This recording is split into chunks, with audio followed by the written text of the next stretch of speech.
नमस्कार, शब्दकोश के जनसरोकार में आपका स्वागत है। मैं मोहनलाल मोदी आज बात करूंगा लोकसभा चुनाव की। हम सब जानते हैं लोकसभा चुनाव ने गति पकड़ ली है। ठीक है, अभी अधिसूचना जारी नहीं हुई है, लेकिन जो सक्रियता दिखाई दे रही है भाजपा की, कांग्रेस की, अन्य दलों की, उससे स्पष्ट होने लगा है कि अब सभी पार्टियां लोकसभा चुनाव की तैयारियों में जुट गई हैं।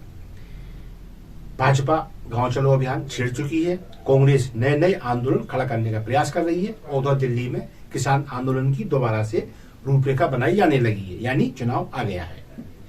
अब बात करते हैं हम कि मध्य प्रदेश की। तो मध्य प्रदेश में सभी जानते हैं, भोपाल हो चाहे फिर अन्य जिले हो या फिर लोकसभा क्षेत्र, सब जगह सक्रियता दिखाई देने लगी है।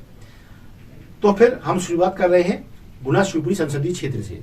गुना शिवपुरी संसदीय क्षेत्र हम सब जानते हैं, ये ग्वालियर राजघराना यानी सिंधिया राजघराना उनके प्रभाव की सीट है और यहाँ हमेशा वही प्रत्याशी जीता है जिस पर सिंधिया राजघराने का आशीर्वाद रहा है, अथवा वो पार्टी जीती है जिस पार्टी से सिंधिया राजघराना चुनाव लड़ रहा है। वो पार्टी हारी है जिसके साथ में सिंधिया राजघराना नहीं रहा। ये इस गुना शिवपुरी संसदीय क्षेत्र का मिजाज रहा है। तो आज हम बात करते हैं कि 20 साल में यहां सिंधिया राजघराना किस प्रकार काबिज बना रहा और क्या कारण रहे कि उन्हें इस सीट पर हार का मुंह भी देखना पड़ा। पहली बार ये ऐतिहासिक घटना कही जाएगी। बात करेंगे 99 से, क्योंकि 99 से पहले कैलाशवासी राजमाता साहब श्रीमंत विजया राजे सिंधिया यहाँ की सांसद हुआ करती थी।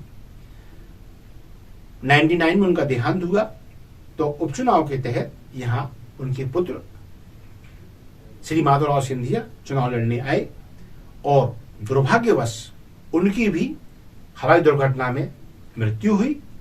फिर एक उपचुनाव हुआ जिसमें उनके पुत्र ज्योतिरादित्य सिंधिया चुनाव लड़ने गुना आए, जीते और तब से लगातार 2019 तक गुना शिवपुरी संसदीय क्षेत्र के सांसद बने रहे, केंद्र में मंत्री भी रहे। अब सवाल ये उठता है कि जिस गुना शिवपुरी सीट पर सिंधिया राजघराने का सदैव ही कब्जा बना रहा, वो सीट पे खुद सिंधिया कैसे हार गए? तो इसमें लोग कहते हैं कारण तो बहुत सारे हैं। कारण ऐसे भी हैं जो सिंधिया जी तक पहुंचे नहीं, और पहुंचे इसलिए नहीं, जो सिंधिया जी के आसपास के लोग बताते हैं क्योंकि सिंधिया जी को सिर्फ अच्छा सुनना पसंद था। है कि नहीं ये हमें नहीं मालूम, अभी इस पे बाद में गौर करेंगे। लेकिन तत्कालीन जो आसपास के लोग हैं, उनके समर्थक हैं, ये मानते हैं कि हाँ, महाराज को कड़वा सुनना बिल्कुल पसंद नहीं था।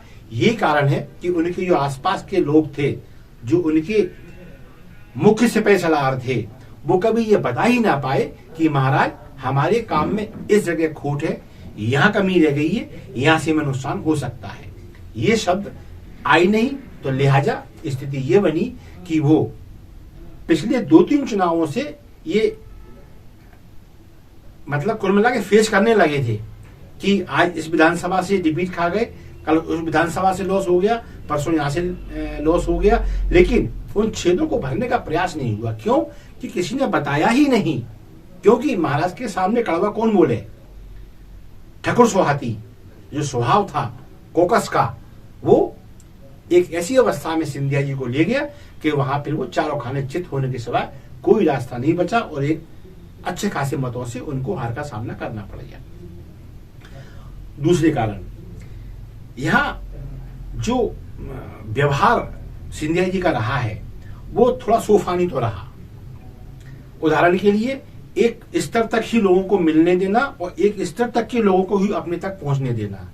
कोई ठेले वाला, कोई जूते पे पॉलिश करने वाला, कोई मटके बेचने वाला, कोई झाड़ू लगाने वाला यदि सोच ले कि मुझे महाराज से मिलना है, तो ये महाराज के कार्यशैली में कम से कम 2019 तक तो शामिल नहीं था। यही कारण है कि उनके खिलाफ एक ऐसा मत बनने लगा जो उन तक कभी नहीं पहुंच पाया, ये बताने के लिए कि उनके खिलाफ एक वातावरण निर्मित हो रहा है। दूसरा, विकास को लेकर उनके प्रति कोई शिकायत नहीं है क्षेत्र के लोगों की, ये लोग जब मानते हैं।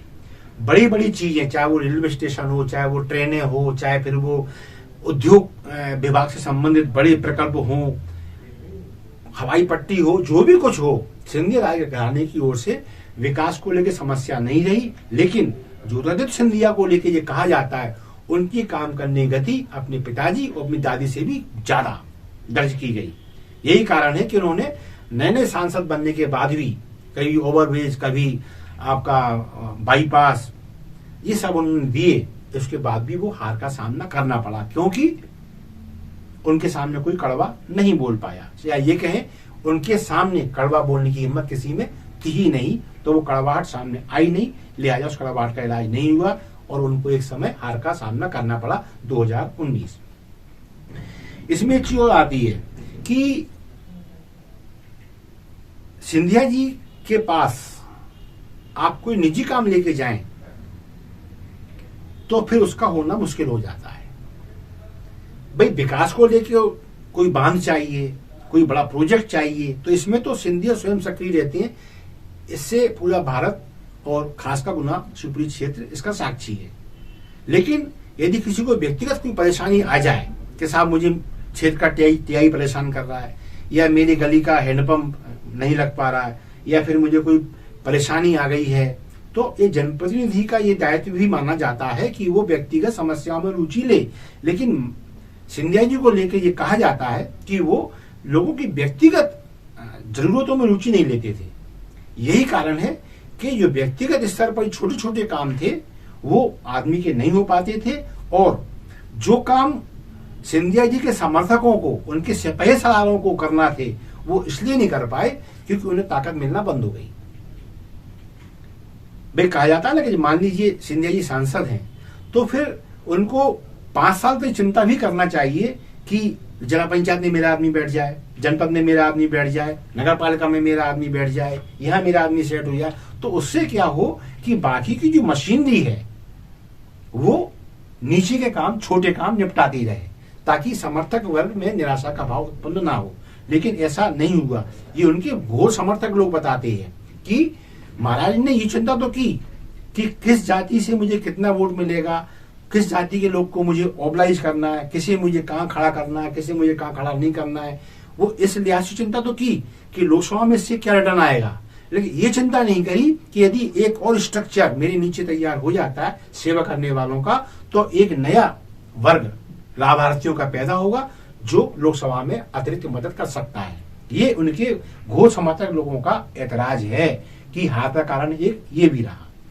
और सबसे बड़ा कारण जो बताया जाता है, शायद महाराज ने भी इस पर कभी ध्यान न दिया हो, गुना, शिवपुरी और अशोकनगर तीनों जिलों के लोग जो बोलते हैं वो ये कहते हैं कि जब महाराज चुनाव लड़ने आते हैं गुना, शिवपुरी और अशोकनगर का संसदीय क्षेत्र का, तो इनके साथ एक टिड्डी दल आता है ग्वालियर से, और ये टिड्डी दल अधिकारियों के रूप में पूरी पार्टी पर और क्षेत्रीय कार्यकर्ताओं पर काबिज हो जाता है।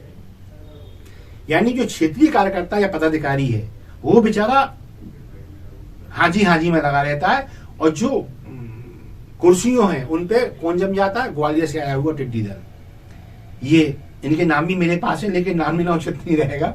लेकिन ये गुना, शिवपुरी, अशोकनगर सबसे बड़ी पीड़ा है। यदि महाराज मेरी बात सुन रहे हैं, सबसे बड़ी पीड़ा यही है कि आपके साथ जो टिड्डी दल ग्वालियर से चल के आता है और जो निर्देश देता है क्षेत्रीय लोगों को, ये उनको कचोटता है अंदर से कि 365 दिन काम हम करें, और जब 5 साल बाद चुनाव आए, जब हमें अपने जौहर दिखाने की स्थिति बने, तो ये आ जाते हैं। और चूंकि महाराज को तो जीत नहीं है, तो बात भाई कौन लेते हैं, यही टिड्डी दल, कि हमने ये किया, हमने वो किया, हमने ये तीर मार दिया, हमने ये उखाड़ लिया।